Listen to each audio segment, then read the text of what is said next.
आज का मुद्दा सीधे देश के संविधान की आत्मा से जुड़ा है। सवाल सिर्फ इतना है कि क्या संविधान से सेक्युलर और सोशलिस्ट यानी धर्मनिरपेक्ष और समाजवादी जैसे शब्दों को हटाने की वकालत संविधान की शुद्धि है या फिर वैचारिक सत्ता की स्थापना की पहली सीढ़ी। देश की सबसे बड़ी सांस्कृतिक संगठन माने जाने वाली राष्ट्रीय स्वयंसेवक संघ यानी आरएसएस ने एक बार फिर यह वैचारिक बहस छेड़ दी। इस बार मांग है कि संविधान की मूल प्रस्तावना लागू करने की यह मांग। संघ की साप्ताहिक पत्रिका ऑर्गेनाइजर में लिखा गया है कि सेक्युलर और सोशलिस्ट जैसे शब्द संविधान में जोड़े गए वैचारिक बारूदी सुरंग है, यानी वैचारिक बारूदी सुरंग के तौर पर उसका इस्तेमाल किया गया, जिनका असली उद्देश्य था धार्मिक मूल्यों को कमजोर करना और राजनीतिक तुष्टीकरण को बढ़ावा देना। इस लेख में दोनों शब्दों को हटाने की मांग एक बार फिर की गई है और संविधान की मूल प्रस्तावना को बहाल करने की भी मांग की गई। अब आपको इससे सहयोग कह सकते हैं या फिर रणनीति, लेकिन इस बहस को चंद रोज पहले हवा दी गई थी संघ के सर कार्यवाह दत्तात्रेय होसबले के एक स्टेटमेंट में, जब उन्होंने खुलकर कहा था कि सेक्युलर और सोशलिस्ट जैसे शब्दों को संविधान की प्रस्तावना से हटा देना चाहिए। उधर कांग्रेस ने भी इन सभी मुद्दों को लेकर अपना मोर्चा खोल दिया है। कांग्रेस का कहना है कि राज्यसभा सांसद जयराम रमेश दरअसल संघ पर इस मुद्दे को लेकर सीधा निशाना साधने की कोशिश कर रहे हैं। उन्होंने कहा है कि 1949 से ही आरएसएस संविधान का विरोध करता रहा है और सबसे बड़ा सवाल यह है कि क्या यह संविधान पर हमला है या संविधान की मूल प्रस्तावना को लागू करने की नीति। क्या यह अंबेडकर और नेहरू के विचारों का अपमान है या भारतीय परंपरा का सम्मान।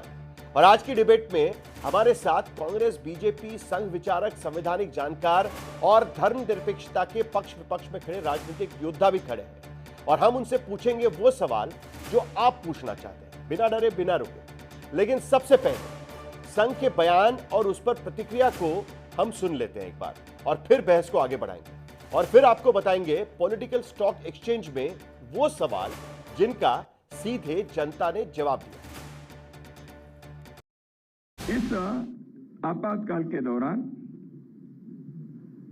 भारत के संविधान के प्रस्तावना में, प्रियम्बल में 2 शब्द जोड़े गए हैं।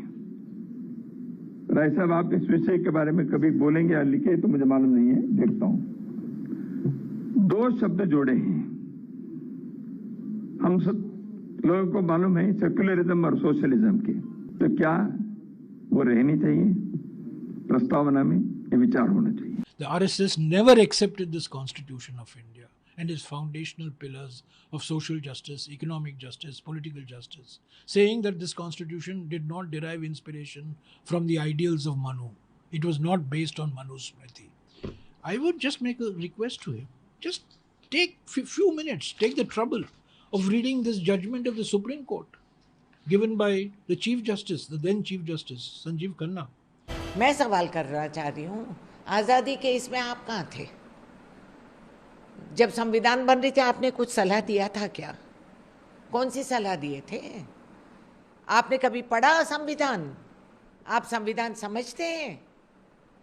अगर संविधान समझते हैं तो आज के दिन ये जो हो रहा है देश भर में, ये इसके बारे में आप समझाइए मुझे।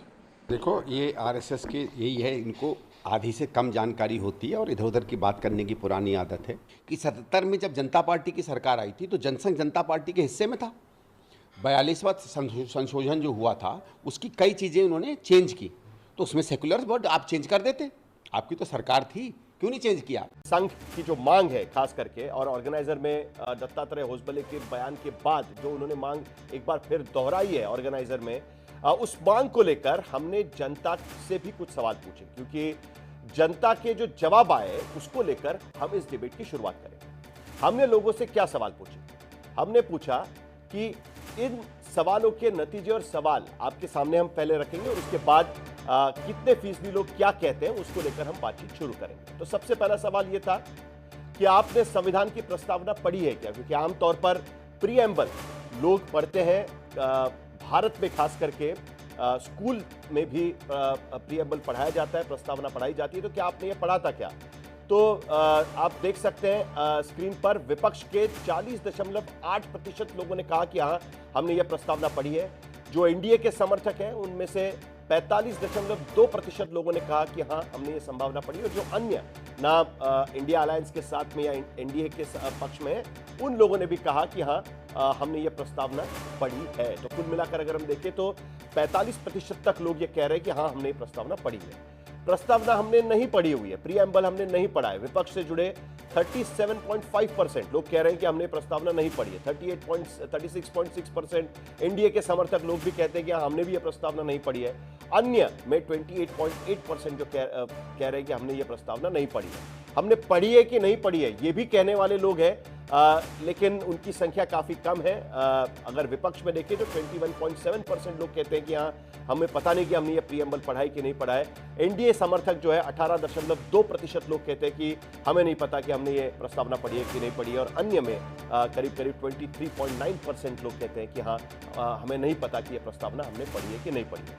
दूसरा सवाल जो हमने जनता को जाकर पूछा कि क्या आप जानते हैं कि धर्मनिरपेक्ष और समाजवाद शब्द प्रधानमंत्री इंदिरा गांधी ने आपातकाल के दौरान प्रीएम्बल में जोड़े थे, क्योंकि प्रस्तावना में ये शब्द पहले नहीं थे और आपातकाल के दौरान 1976 में ये शब्द जोड़े गए थे। लेकिन क्या ये लोगों को पता है, ये भी हमने उनको पूछा। तो जो विपक्ष में इंडिया अलायंस से जुड़े लोग हैं उनमें से 1% लोग कह रहे हैं कि हाँ हमें यह पता है कि इंदिरा गांधी ने आपातकाल के दौरान ये शब्द जोड़े गए हैं। लेकिन एनडीए के समर्थकों में इसकी जानकारी ज्यादा है। 46.7% लोग कह रहे हैं कि हाँ हमें पता है कि ये आपातकाल के दौरान जोड़े गए, और अन्य में भी करीब 35.3% लोग कहते हैं कि हाँ हमें पता है कि आपातकाल के दौरान ये जोड़े गए हैं। वही हमें नहीं पता है कि ये आपातकाल के दौरान जोड़े गए हैं, ये कहने वाले भी विपक्ष के 30.2% लोग कहते हैं कि हाँ हमें नहीं पता कि ये आपातकाल के दौरान जोड़े गए हैं।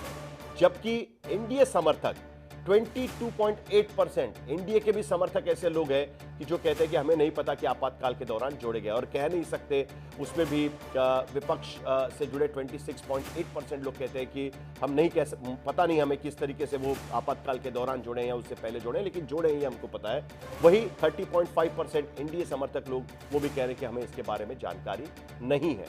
तीसरा अहम सवाल, क्या धर्मनिरपेक्ष और समाजवाद ये दो शब्दों को हटा दिया जाना चाहिए और अंबेडकर के तैयार संविधान की मूल प्रस्तावना को बहाल किया जाना चाहिए? इसकी मांग बहुत सालों से देश में की जा रही है। कई बार सुप्रीम कोर्ट का दरवाजा भी इसको लेकर खटखटाया गया था, लेकिन जब यह सवाल पूछा गया कि क्या मूल प्रस्तावना जो थी जिसमें ये दो शब्द नहीं थे, क्या उसे लागू किया जाना चाहिए, तो विपक्ष से जुड़े 36.6% लोग कहते हैं कि हाँ ये जो मूल प्रस्तावना है वही लागू होनी चाहिए। जबकि एनडीए के समर्थक 60.6% लोग एनडीए समर्थक मानते हैं कि हाँ जो मूल प्रस्तावना 1950 में लागू की गई थी वही प्रस्तावना फिर से एक बार लागू होनी चाहिए, जो दो शब्द उसमें से हटने चाहिए। कुल मिलाकर यही कहने की कोशिश उनकी, और जो अन्य है उसमें 44.1% जो दोनों ही दलों से नहीं जुड़े हुए हैं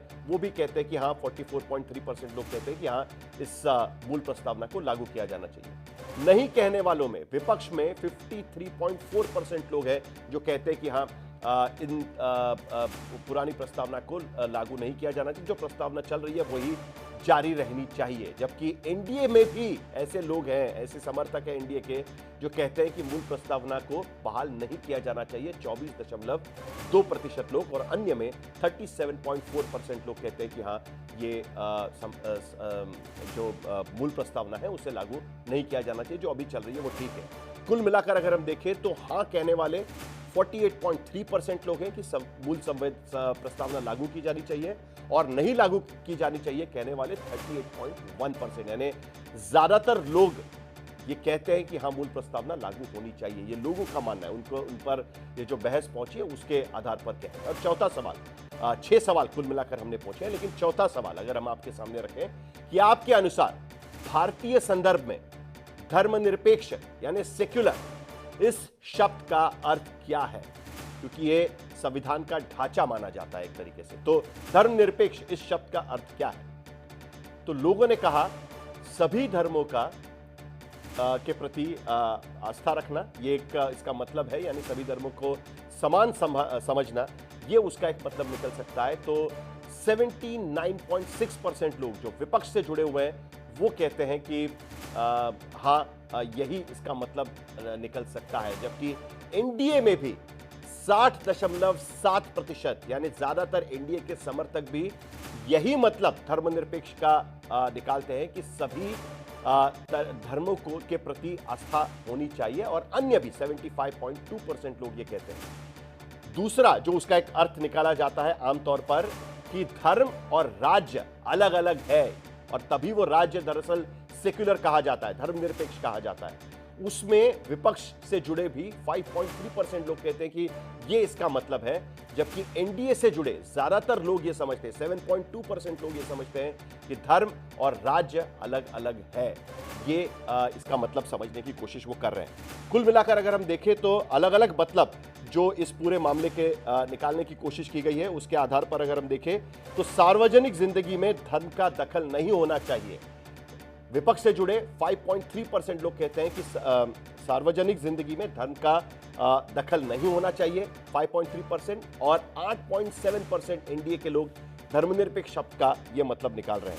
कुछ और अन्य भी 5.6% और 10.4% अपना अपना मतलब एनडीए के समर्थक भी निकाल रहे हैं, और उसके साथ साथ विपक्ष भी निकाल रहे हैं। लेकिन ज्यादातर लोगों को, फिर भले वो एनडीए के समर्थक हो, विपक्ष हो या अन्य हो, 70.6% लोगों को लगता है सभी धर्मों के प्रति सम्मान रखना यही धर्मनिरपेक्ष शब्द का असली मतलब है।